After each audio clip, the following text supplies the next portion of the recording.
l'équipe, j'espère que vous allez bien. Aujourd'hui, c'est encore l'heure de revenir sur le mercato hivernal. La fenêtre de transfert a débuté depuis une semaine et les informations ne cessent de fleurir sur la toile, entre scoop et officiel. Les clubs français passent d'ailleurs la seconde pour peaufiner leur effectif. Certains ont même officialisé des arrivées sans attendre et quelques recrues viennent de jouer sous leur nouvelle couleur en Coupe de France, comme Kadewere qui a brillé pour sa première avec Nantes, le doublé d'entrée.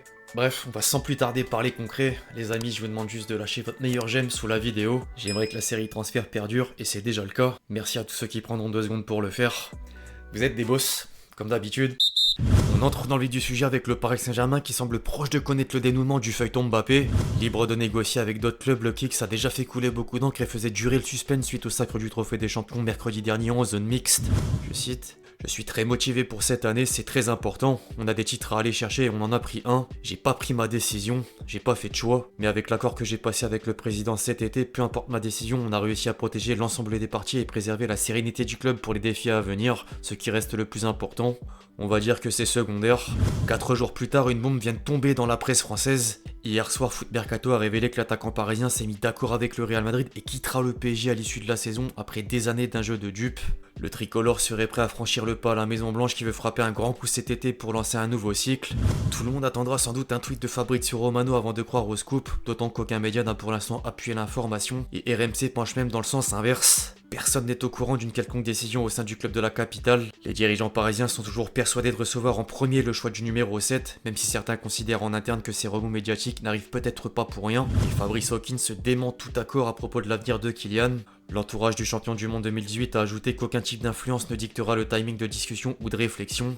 Affaire à suivre. En dehors du dossier Mbappé, quelques éléments du champion de France ont des touches et pourraient vite changer d'air à l'image de Mukele qui est la priorité de Thomas Tuchel pour la fenêtre de transfert hivernale. Le Bayern a formulé une offre de prêt avec une option d'achat autour des 25 millions d'euros pour sortir le défenseur polyvalent en manque de temps de jeu. Au passage, l'équipe a sorti un article cet après-midi et informe que Paris tente de convaincre le club bavarois de lâcher Kimmich en vue d'un échange plus une somme d'argent. Pourquoi pas, je laisse le dernier mot aux supporters parisiens. En parlant de temps de jeu, Cherendou attise la convoitise de la Sampdoria pour un prêt de 6 mois.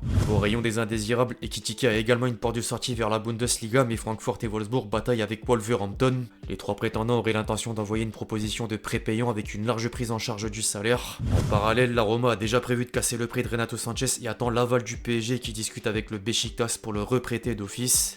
Sur le côté des arrivées, ensuite, les conditions sont posées depuis la semaine dernière. L'équipe a sorti un papier pour expliquer que la direction parisienne dispose d'une enveloppe de 60 millions d'euros. Luis Enrique a affirmé en conférence de presse que si une opportunité existe, elle sera saisie. Je cite: le mercato se termine le 31 janvier, nous sommes le 6. Nous sommes toujours prêts à ramener des talents pour améliorer notre équipe. J'ai un effectif de très haut niveau avec 2 joueurs par poste. Je dis toujours de pas se relâcher, ceux qui ont le moins joué ont des chances d'inverser la situation. Mon objectif c'est d'améliorer chaque joueur même si c'est pratiquement impossible. Je dois tous les motiver. Le club de la capitale priorise de trouver un défenseur central pour combler l'absence de Skriniar, mais réfléchirait également à mettre la main sur un milieu de terrain en plus de Moscardo qui doit effectuer une opération avant de retrouver les terrains dans 3 mois.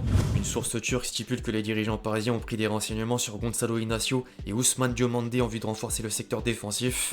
Concernant l'entrejeu, la rumeur Guimarães continue de prendre du crédit. Sportzone a appuyé les médias brésiliens et écrit que l'entraîneur parisien souhaite que la bande à Nassar Al-Khelaifi tente le coup cet hiver. Sauf que Luis Campos juge le montant de la clause libératoire trop cher. Fabrizio Romano écarte néanmoins toute négociation concrète, d'autant que Newcastle voit l'ancien lyonnais comme un élément clé de leur projet. En parallèle, le président du SC Barcelona, en Équateur, est sorti du silence au sujet d'Alen Obando jusqu'à avouer une approche pour la pépite équatorienne.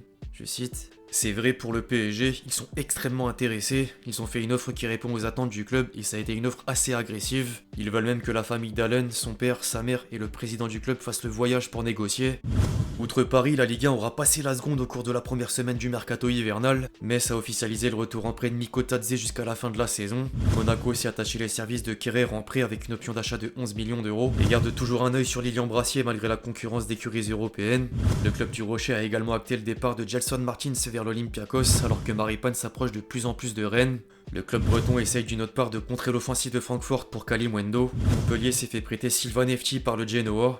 Nantes a fait coup double avec les prêts de Kadewere et Benny Traoré. En parlant de coup double, Lyon s'est offert Adrielson et Lucas Perry en provenance de Botafogo avant que Jeffinho ne fasse le chemin inverse dans le club détenu par John Textor. En parallèle, les Guns ont transmis une offre à West Ham pour Benrahma. L'OL s'est également positionné sur David Carmo pour la défense et songe à relancer la piste Madi Camara au milieu de terrain. Chez l'autre Olympique, Gattuso attend des recrues pour pallier les éléments en passe de disputer la Coupe Coupe d'Afrique des Nations. Je cite, « Il nous faudrait une alternative à Lodi et un milieu de terrain. Il faudra voir ce que le mercato offre. Après 5 ou 6 matchs, quand les joueurs reviendront de la CAN, nous aurons un effectif de 28 ou 29 joueurs. Si on ne fait aucune vente, on risque d'avoir cet effectif et j'aime pas gérer autant de joueurs. » Entre-temps, l'entraîneur marseillais a obtenu un premier renfort. L'OM était intéressé par Lucien Agomé mais s'est retiré au profit de Séville et tente le pari Jean Onana. L'ancien Lensois est prêté par le Beşiktaş jusqu'à la fin de l'exercice. En parlant de Lens, Arnaud Pouille s'est confié dans les colonnes de la Voix du Nord et a énuméré les plans du Racing pour janvier.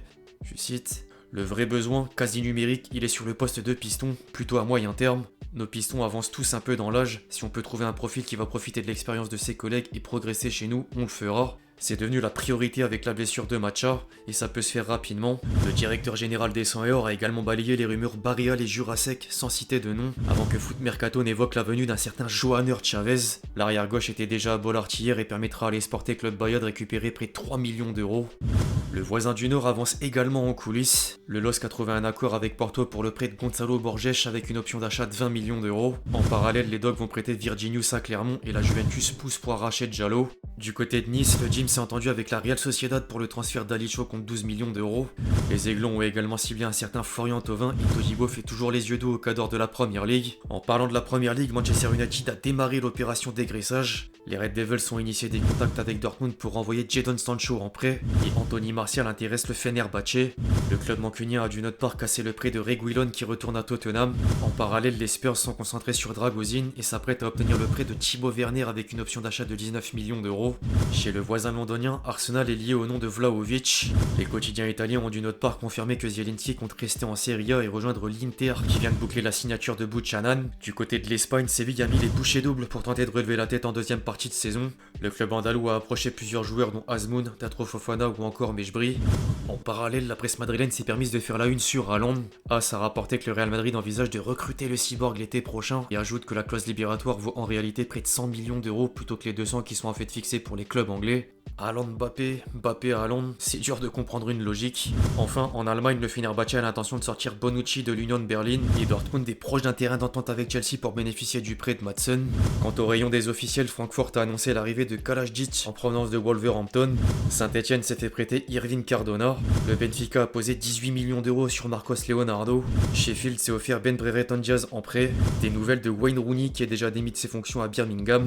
Enfin, en parlant d'entraîneur, Sao Paulo a dévoilé le départ de Dorival Junior et précise qu'il démissionne pour succéder à Fernando Diniz à la tête de la sélection brésilienne. Bref l'équipe, c'est tout pour cette vidéo sur l'actu des dernières rumeurs de transfert. J'espère que vous l'avez kiffé, je compte sur vous si c'est le cas pour lâcher votre meilleur pouce bleu, votre meilleur j'aime, votre meilleur like, appelez-le comme vous voulez. N'hésitez pas à me donner votre avis dans les commentaires sur tous les noms qui ont circulé dans cette vidéo. Puis d'ici là, on se retrouve très vite sur la chaîne pour de nouvelles vidéos. C'était Dexty. Ciao.